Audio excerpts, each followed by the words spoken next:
Hi, I'm Mina. And I'm Yules. Thanks for tuning in to Artificially Informed. Welcome back to the Deep Dive. We're here again to sift through, well, the mountain of global news and pull out what's critical, what's fascinating, and frankly, what's just plain surprising. That's the plan. And the sources this week, they're really painting a picture of extremes. We've got these huge biological discoveries changing how we think about basic life. Right, things that can rewrite textbooks. Exactly. And then set against that, you have some really high-stakes diplomacy, global trade shifts, escalating conflicts, and these leaps in technology that feel almost science fiction. It really is a snapshot of a world defined by maybe two big forces.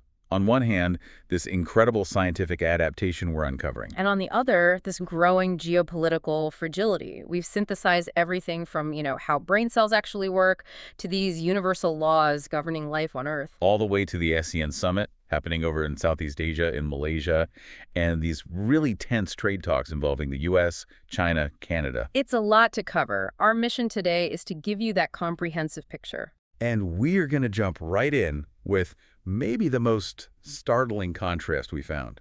First up, brand new research completely overturning how we thought neurons work. Turns out brain cells, they can use fat for energy, not just sugar. Yeah, it's a fundamental metabolic rerouting inside the brain. It suggests this resilience, this adaptability that we'd basically missed. Okay, hold that thought. Yeah. Because alongside that, we have evidence from Ice Age Germany, think 40,000 years ago, showing hippos. Giant warm-weather hippos living right there alongside woolly mammoths and reindeer. Hippos. In Ice Age Germany, that doesn't fit the picture at all. Right. It sounds completely bizarre. It suggests the ancient world, maybe its climate rules were, well, very different from what we assume. Or at least more complex. It really makes you question our models of ecosystem resilience back then. Exactly. Okay, let's unpack all this, starting right down at the cellular level with those neurons. So this discovery about fat-fueled neurons, you called it seismic. And it really feels like it. For, what, almost a century, the absolute rule was neurons run only on glucose, on sugar? That was the dogma, yes. Starve the brain of glucose and everything shuts down. That was the understanding. So what did these researchers actually find? What's the mechanism that breaks that rule? Well, they identified a specific dedicated mechanism for what's called neuronal lipid metabolism. Basically, a pathway allowing neurons to break down and use fats lipids for energy. And there's a key component. Yes, a protein they pinpointed called DDHD2. Think of it like a cellular manager or a switchboard operator inside the neuron.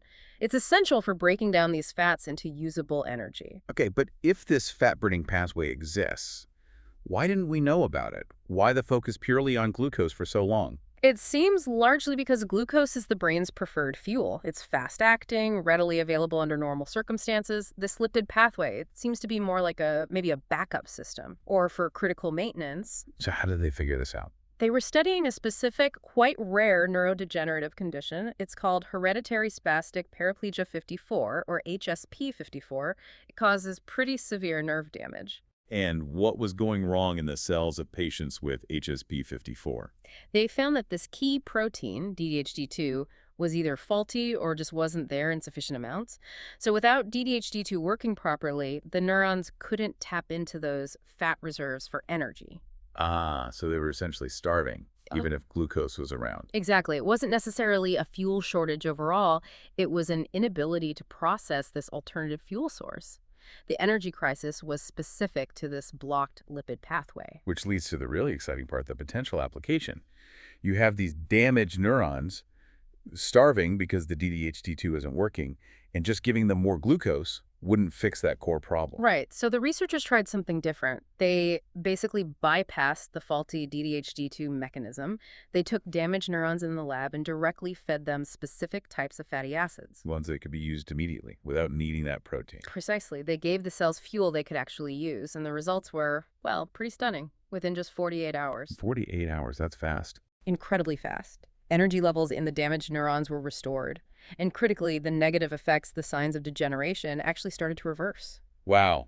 That just blows the door wide open for new therapies, doesn't it? For things like Alzheimer's, Parkinson's, conditions we've always linked to energy problems in the brain, but mostly focused on glucose. It's a complete rethink. If many neurodegenerative diseases involve this slow-burn energy crisis in brain cells, which is a leading theory, then maybe we've been missing half the picture. Could we develop treatments that maybe boost this DDHD2 function or provide those specific fatty acids as a supplement? That's exactly where the research is likely headed. Finding ways to support this lipid energy pathway, maybe taking some pressure off the primary glucose system, could be a powerful new strategy to slow down or even halt the progression of these devastating diseases. It's a major shift. A huge shift. Okay, let's zoom out now from the single neuron's energy system to, well, all of life on Earth. There's another big finding this week about something called the Universal Thermal Performance Curve, the UTPC. Yeah, this sounds quite abstract, like physics, but it's deeply biological. Scientists have found what amounts to a hidden temperature law that seems to govern how well all biological systems perform. All systems, like from bacteria all the way up to fish and mammals. Everything, from the simplest single-celled organism to complex vertebrates. It provides a quantitative framework, a universal rule showing how temperature affects biological performance, things like growth rate, metabolic activity, movement speed. And what does this universal curve actually look like? It's sort of intuitive up to a point. As temperatures rise, performance generally gets better, faster, more efficient, until it hits an optimal peak temperature for that particular organism or system. Okay, that makes sense. But what happens after the peak? And this is the crucial and frankly quite alarming part, especially thinking about climate change. Yeah. After that optimal temperature, performance doesn't just gently decline, it drops off rapidly. It falls off a cliff. Falls off a cliff, and this isn't just a trend, it's universal. Yeah. Why? The universality comes from the underlying mechanism. It's dictated by fundamental biochemistry, specifically enzyme kinetics. Enzymes are the proteins that drive almost all biological reactions. They speed up with heat, but only to a point. Get too hot, and they start to lose their shape, they denature, and they stop working effectively.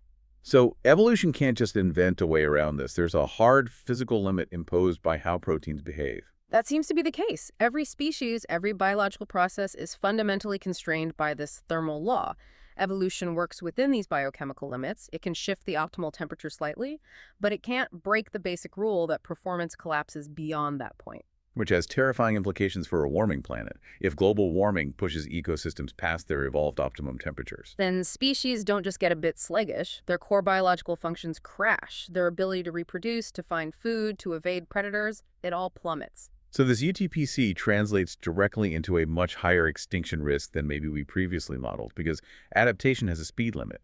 Exactly, and suggests that climate change might not cause gradual declines everywhere, but potentially trigger rapid, catastrophic collapses in ecosystems once certain temperature thresholds are breached. It makes the idea of ecological tipping points much more concrete, much more predictable, based on this universal thermal law. It gives us a tool, albeit a worrying one, to forecast which species might hit their ceiling first. It's a heavy thought, a universal constraint on life itself. Okay, let's shift gears again, back in time, back to that ice age, around 40,000 years ago. The standard picture, as we said, is cold, woolly mammoths, reindeer, maybe woolly rhinos, vast ice sheets. That's the image, yeah. A frozen wasteland, more or less. But this new research, specifically from the Upper Rhine Valley in Germany, it throws a huge wrench into that picture. What did they find there?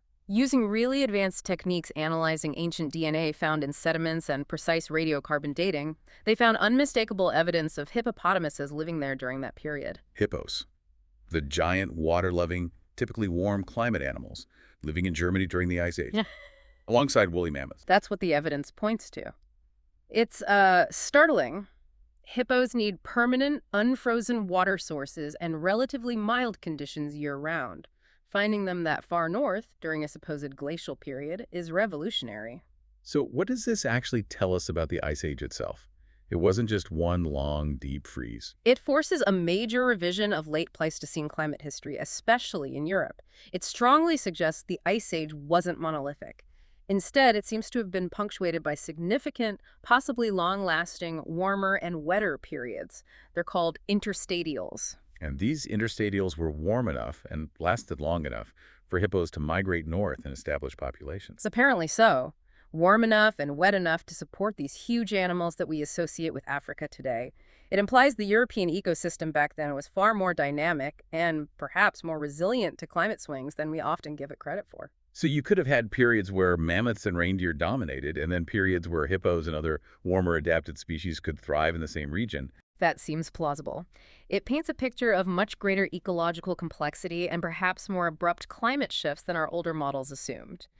These hippos likely exploited the warmer phases to expand their range, maybe retreating or dying out locally when the colder glacial conditions returned.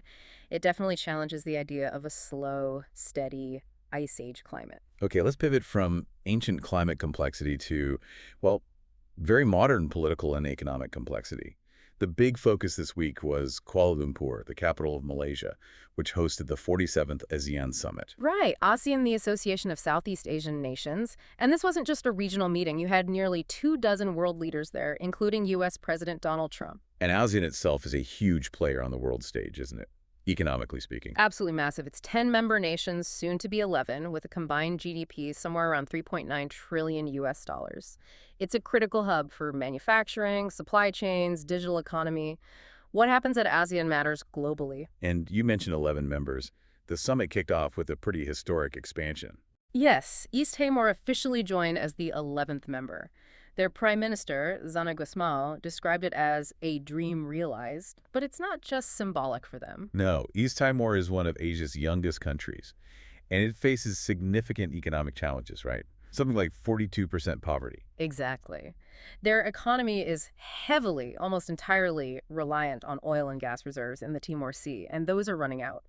Joining ASEAN is basically an urgent economic lifeline. How so? What do they gain immediately? They get access to ASEAN's network of free trade agreements, access to regional investment, a chance to diversify their economy away from fossil fuels before the revenue disappears completely.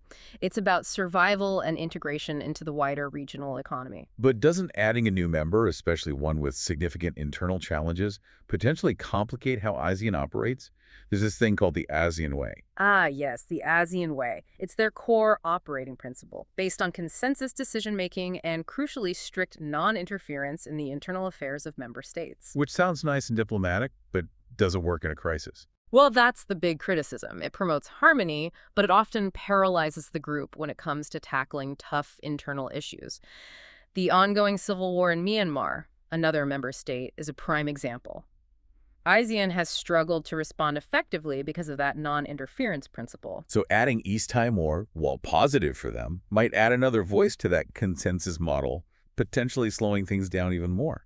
It could, potentially. Every new member adds complexity to reaching that required consensus on sensitive issues. Now, President Trump was quite active at the summit. There was news about a deal between Thailand and Cambodia. Yes, a significant diplomatic achievement brokered there.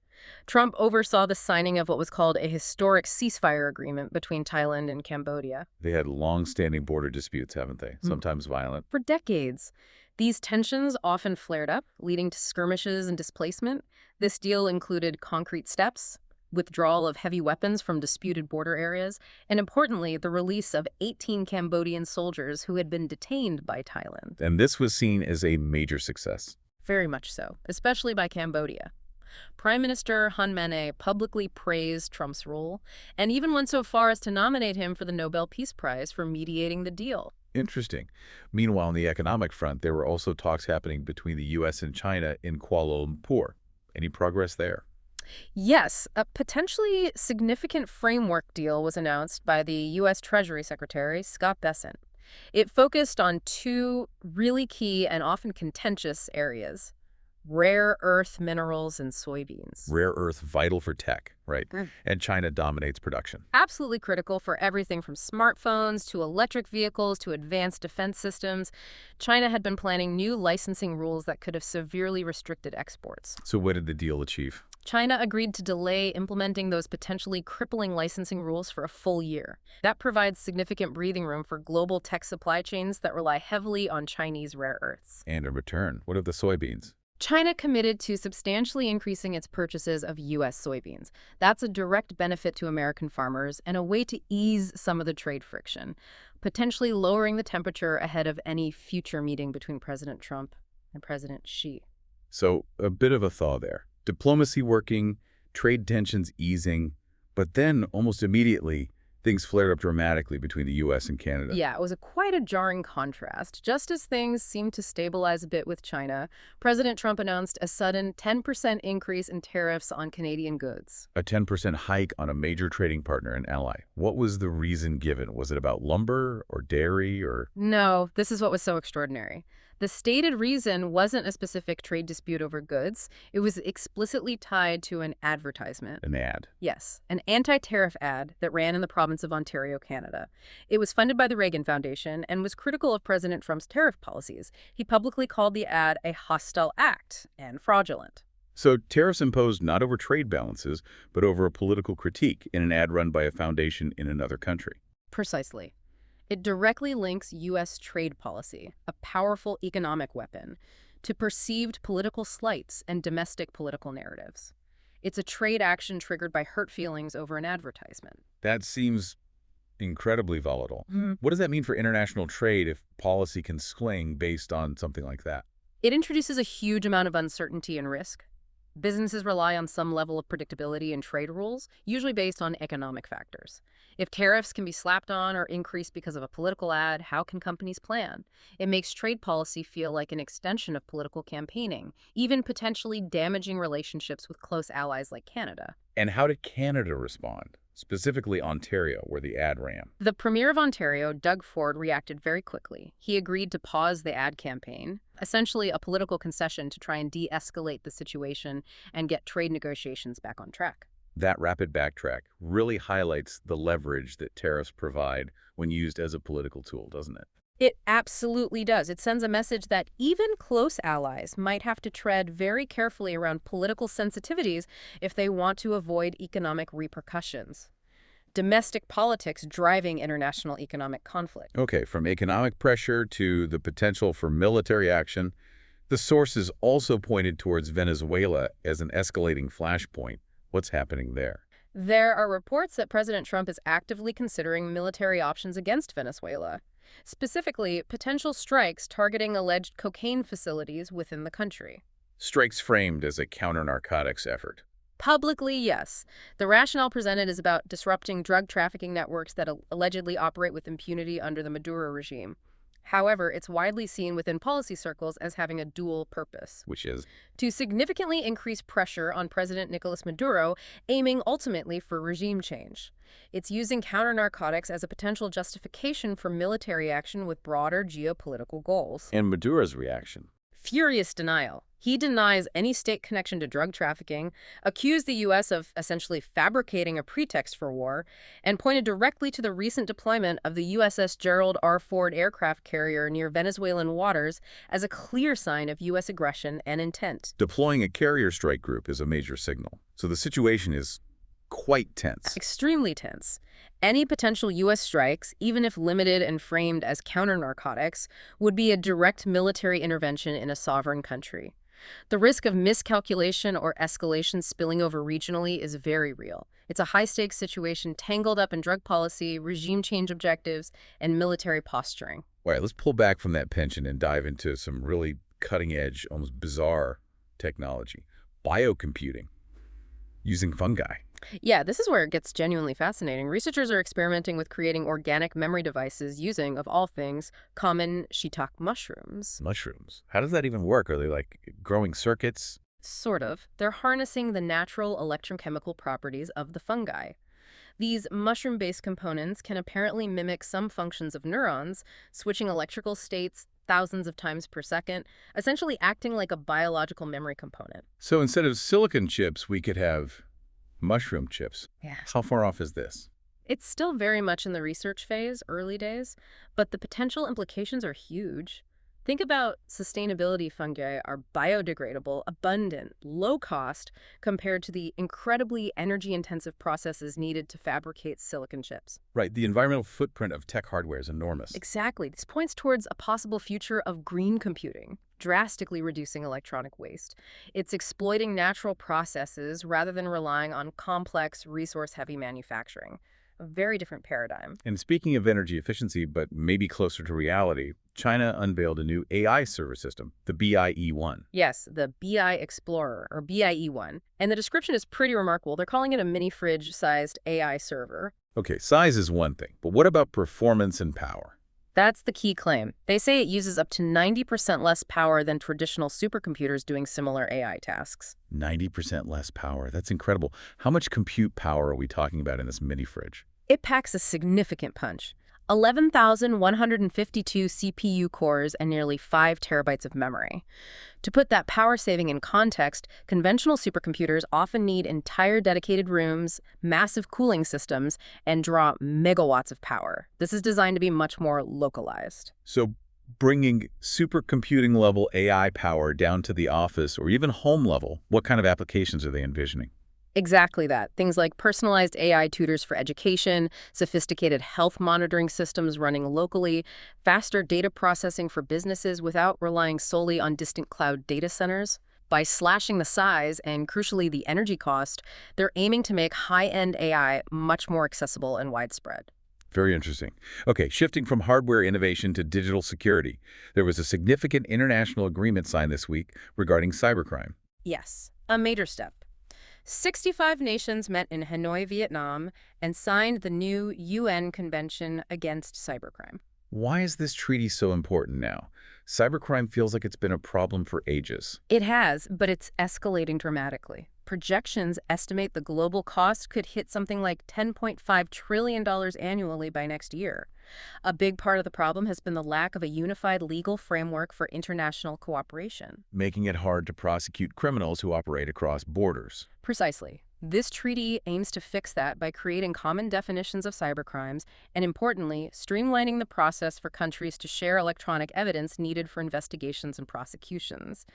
It targets things like ransomware gangs, large-scale financial fraud, which often operate internationally. And I saw there was a specific, quite modern type of crime included for the first time. Yes, and this is a landmark feature. The treaty explicitly criminalizes the non-consensual dissemination of intimate images, sometimes called revenge porn. That's a huge step, recognizing the real harm caused by that kind of digital abuse. It absolutely is. It shows the international legal framework adapting to the realities of modern digital threats, moving beyond just financial crimes to address serious interpersonal harm facilitated by technology.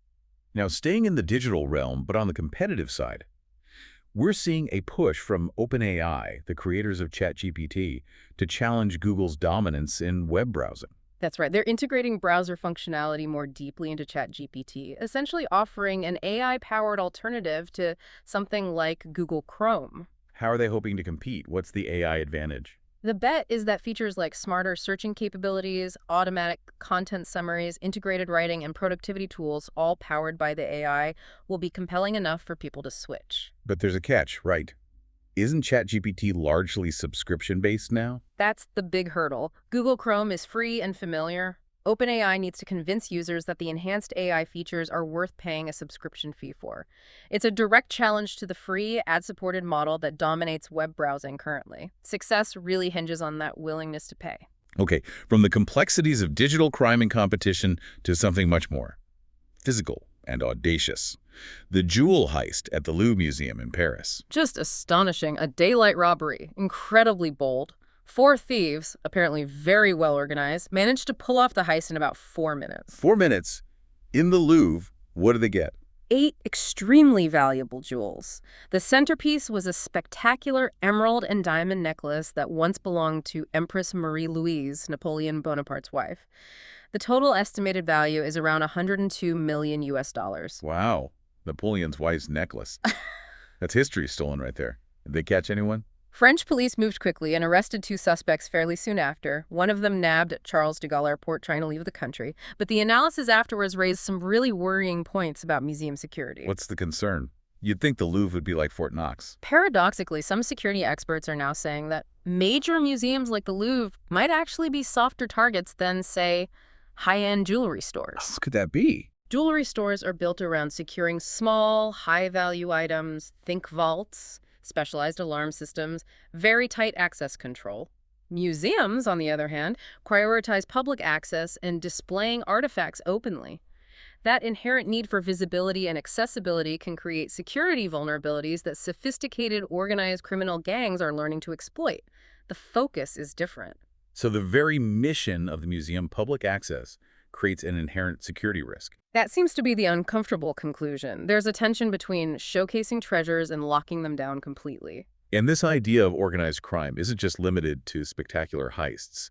We also saw evidence of sophisticated global networks involved in something as common as phone theft. Right, there was a report of a victim tracking their stolen smartphone. It wasn't just fenced locally. The phone traveled from London through Dubai and the United Arab Emirates and eventually ended up in China. Across 3 continents. For a single phone. It illustrates that these aren't just opportunistic pickpockets. There are organized international rings treating stolen high-value electronics like a commodity, with established trafficking routes to move them quickly across borders, wipe them, and resell them in different markets. It's a globalized criminal enterprise. Let's turn now to areas facing severe conflict and instability. Starting, inevitably, with the ongoing war in Ukraine. The civilian toll continues to mount. It's relentless and tragic. Recent Russian airstrikes on Kyiv, the capital, resulted in 3 civilian deaths and injured 29 others. Among the injured were 6 children.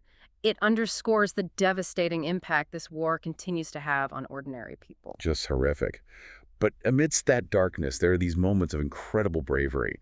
The story from Kharkiv. Yes, the rescuers there being hailed as heroes of Kharkiv. They managed to save 48 children from a kindergarten that was hit by a Russian drone strike. Just imagine the courage involved in that operation under those conditions. It's profoundly moving. Absolutely. On the military side, Russia reported some significant battlefield developments this week. They did.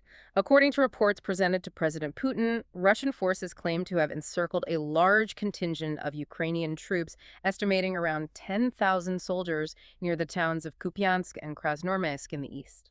Encircling 10,000 troops would be a major development. Did they claim any other strategic gains? They also claim to have captured a key crossing point over the Oskol River. If true, that would be strategically important, as it could significantly hamper Ukraine's ability to resupply and maneuver its forces in that eastern sector. And Russia also made headlines with a missile test, the Burevestnik, the nuclear-powered one. That's the one.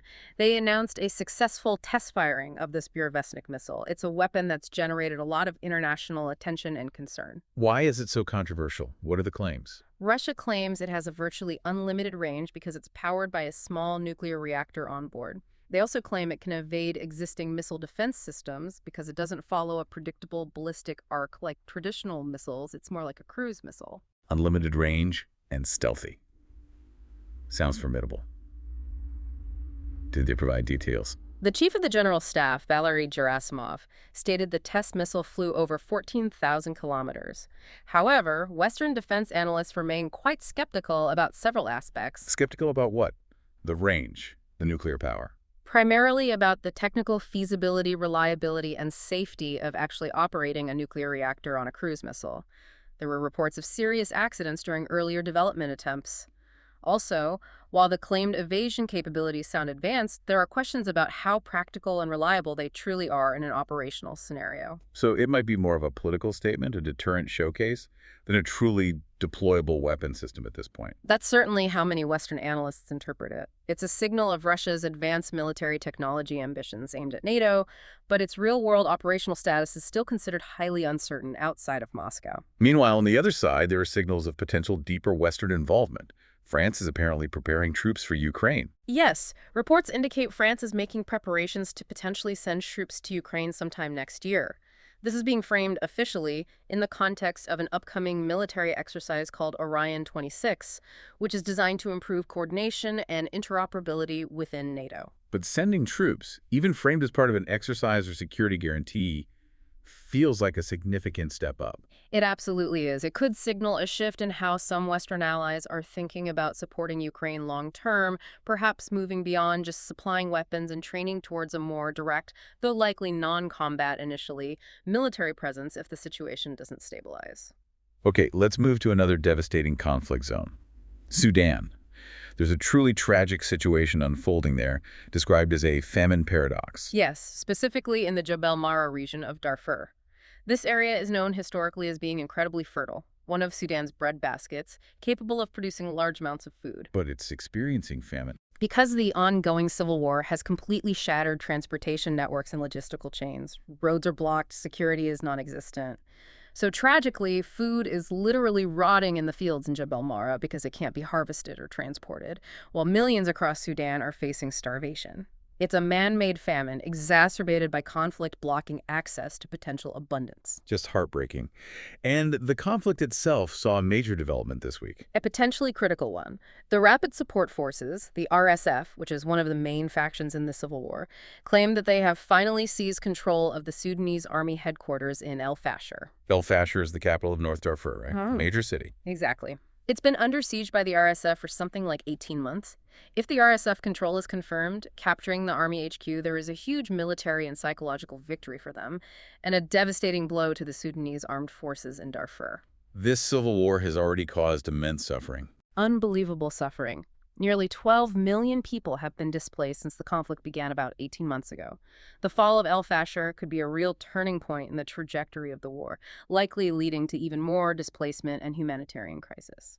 And finally, in this segment on instability, we saw violence flaring up again on the border between Afghanistan and Pakistan. Yes, unfortunately. Despite ongoing peace talks being facilitated by countries like Qatar and Turkey, there were fatal clashes between Pakistani border forces and militants crossing from Afghanistan. How serious were the clashes? Reports indicate at least 5 Pakistani soldiers and around 25 militants were killed. It's a grim reminder of just how fragile any ceasefire or peace process is along that historically volatile border. Deep-seated issues and militant groups continue to operate, threatening regional stability regardless of diplomatic efforts. Okay, let's shift focus now to things closer to home, maybe personal wellness, and some interesting social shifts we're seeing. First up, a big change in health advice for parents regarding allergies. Yes, a complete reversal, actually, concerning peanut allergies in children. For decades, the advice was generally to delay introducing common allergens like peanuts. Right, I remember that. Avoid them until the child is older. Well, the new guidance, based on extensive research, is the exact opposite. Experts, including major pediatric bodies, are now strongly recommending introducing peanuts in an age-appropriate form, of course early and frequently, often starting within the first year of life. Early and frequent exposure. Why the massive change? The data clearly shows that this early regular exposure actually helps to train the child's immune system to tolerate peanuts, significantly reducing the risk of developing an allergy later on. There's growing evidence that the old advice, delaying exposure, might have inadvertently contributed to the rise in allergy rates we've seen over the past few decades. Wow, so early exposure is now seen as protective, not risky. That's a fundamental shift for parents. A huge one. It's all about conditioning the immune system early on. Okay, another interesting wellness link emerged, combining exercise with omega-3 fatty acids for better oral health. That seems like an unexpected connection. It does sound a bit roundabout, but there's a solid biological basis for it. We know exercise is good for overall circulation and reducing systemic inflammation. Omega-3s, the fatty acids found in things like fatty fish, flax seeds, algae oil, are also potent anti-inflammatories. So the combination really tackles inflammation throughout the body. Exactly. And that systemic reduction in inflammation has direct benefits for your mouth.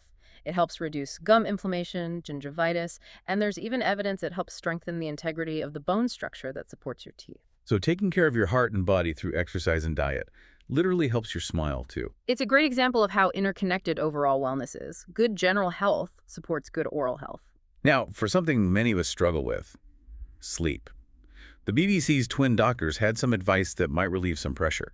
Yeah, they tackled the common obsession with getting exactly 8 hours of sleep every night. Their advice was basically, stop stressing so much about the quantity. Don't aim for 8 hours. Not necessarily rigidly. Focus instead on the quality of the sleep you do get. Is it restorative? Do you feel reasonably rested? Obsessing over hitting a specific number can actually create anxiety that makes sleep worse. That makes sense. Do they offer other tips? Yes, they also emphasize mindful eating, really paying attention to hunger and fullness cues, and finding ways to incorporate small bits of physical activity throughout the daily routine. Things like taking the stairs, a brisk walk during a break, making movement a natural part of the day, not just a scheduled gym session. Pragmatic advice. Pragmatic, yes, okay. Shifting from physical health to financial health, particularly concerning healthcare costs. There's some worrying news out of Florida regarding Obamacare. Yes, residents in Florida who rely on the Affordable Care Act or Obamacare for their health insurance are facing potentially massive price hikes next year. How massive? Projections suggest average premiums could increase by as much as 30%. 30%. What's driving such a huge jump? It's primarily tied to the expiration of enhanced federal subsidies that were put in place during the pandemic. These subsidies temporarily lowered the effective cost of premiums for many people. Now that those extra subsidies are ending what's sometimes called the Obamacare subsidy cliff, consumers are facing the prospect of paying the much higher, unsubsidized premium rates. Which could make insurance unaffordable for many. That's the major concern. A 30% increase could push coverage out of reach for potentially millions of people, creating a significant financial crisis for families relying on that insurance. Okay, let's finish up with a few snapshots of cultural and social change. First, something symbolic happening at the White House in Washington, D.C. Yes, the demolition of the iconic White House movie theater. It's a small, private theater within the complex. I remember reading President Bill Clinton called it the best perk of being president. He apparently did. It was a place for presidents and their families to unwind, watch films, host private screenings. Its removal is quite symbolic. What's replacing it? A massive new ballroom, part of a larger renovation project, costing somewhere in the region of $300 million. So it signals a shift away from that kind of private, personal amenity towards creating a grander, more formal space designed for large-scale official events, receptions, and diplomatic functions. Different priorities. Interesting symbolism. Now, over in South Korea, there's a trend among Gen Z showing kind of nostalgia. Yes, a fascination with K-dramas, Korean television dramas that are set in the past, specifically depicting life in South Korea during the 1970s, 80s, and 90s. Why the appeal for that era among young people today? The reports suggest they find a kind of emotional solace in portrayals of that pre-digital time. They seem to be longing for the sense of strong community spirit, face-to-face interaction, perceived resilience, and maybe a simpler way of life that they feel is missing in today's hyper-connected, often isolating modern society. It's finding comfort in a romanticized version of the past. A yearning for connection. On the flip side, a story about a well-known brand struggling to adapt. Pizza Hut in the UK. Right. They announced plans to close roughly half of their restaurants across the United Kingdom. Half. That's a huge number. Why? It seems to be a confluence of factors hitting traditional dine-in chains hard.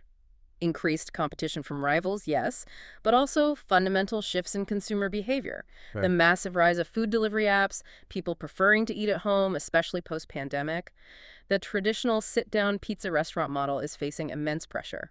A cautionary tale for legacy brands that rely heavily on that dine-in experience. Very much so. Adaptability to changing consumer preferences and the dominance of delivery platforms is crucial for survival now. And finally, a story reflecting the ongoing tensions around public discourse, race, and representation. A member of parliament in the UK sparked controversy. Yes, Sarah Pochin, an MP for the Reform UK Party, made comments about seeing advertisements that were, in her words, full of Black people, full of Asian people, and said it made her mad. Unsurprisingly, that caused a strong reaction. Immediate and sharp criticism.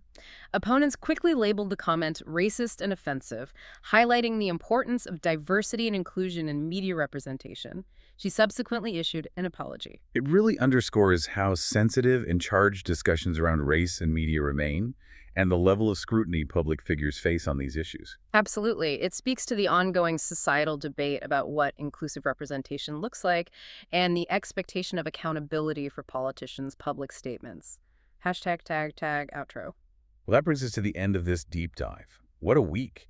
It feels like we're seeing these huge foundational shifts, both in understanding life and in how the world operates. It really does. You have these fundamental discoveries like neurons being more metabolically flexible than we ever knew. Running on fat, suggesting maybe biological systems have this hidden resilience. Right. But at the same time, we uncover things like that universal thermal performance curve, the UTPC, showing there are hard universal limits to life's ability to cope with rising temperatures. A real duality there.